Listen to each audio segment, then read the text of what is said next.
Tears pulled a chopstick out of the pot and drilled it in the air, still contemplating the numbers on the wall.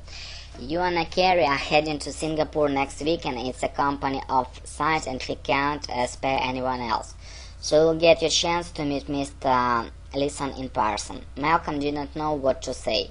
He'd always wanted to see Singapore. He'd heard it was one of the cleanest, most progressive cities in Asia, perhaps the world. More than that, he was becoming fascinated by Leeson. In the past few weeks, Leeson had almost surpassed Carney in his mind's panoply. Carney was off somewhere raising money, while Leeson was tossing the Nikkei around like a rag doll. "And while you're there," Sears added, tapping the computer paper with his chopstick, "tell Leeson to send my regards to the exclusive Mr. X. From the looks of this trading commission, he is single-handedly keeping the whole fucking place in the black." The wine wasn't helping at all.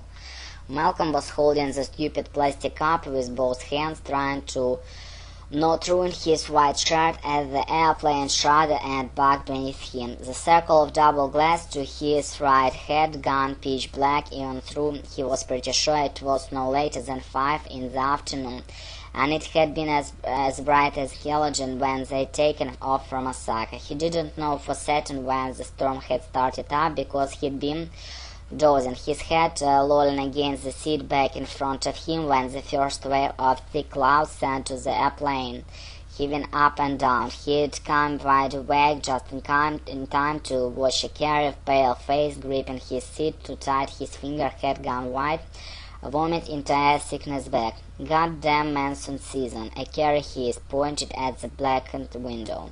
"Did I mention that I hate flying? I always puke when the action starts." Malcolm grinned despite the fear in his stomach. The wine felt warm going down his throat, but it was fighting a losing battle with the sudden adrenaline coursing through his veins.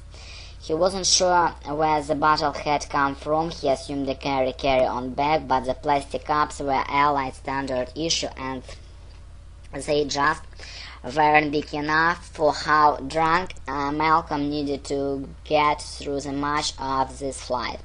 "Some people have a natural fight or flight reflex," he said, "but I guess vomiting is as good as an option as any."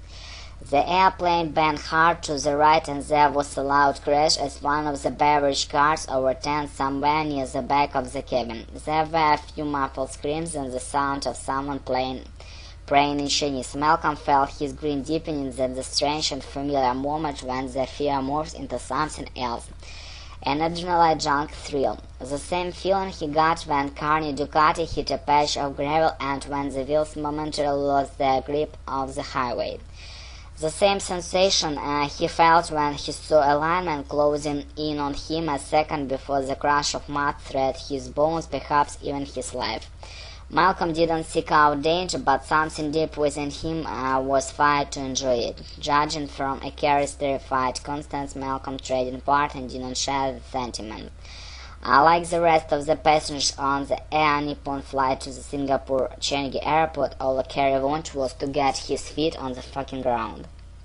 Malcolm chugged the last few drops of wine and crushed the plastic cup, then shoved it into the thick pocket in front of him. The plane lurched upward, then began a sudden descent.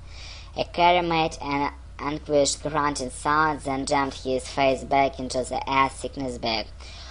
Over the sounds of his effort, Malcolm could just barely make out the captain's words over the intercom system, a mix of Japanese and Chinese. Malcolm guessed it was something about preparing for a rough landing. The captain sounded nervous, and right before he signed off, he shouted something abrupt at his co-pilot. And Malcolm shut his eyes and clenched his teeth and went deep down into that place, feeding on that adrenaline thrill. There was a brief moment of weightlessness, and then the plane dropped off thick clouds. Malcolm opened his eyes to see grey light pouring through the window.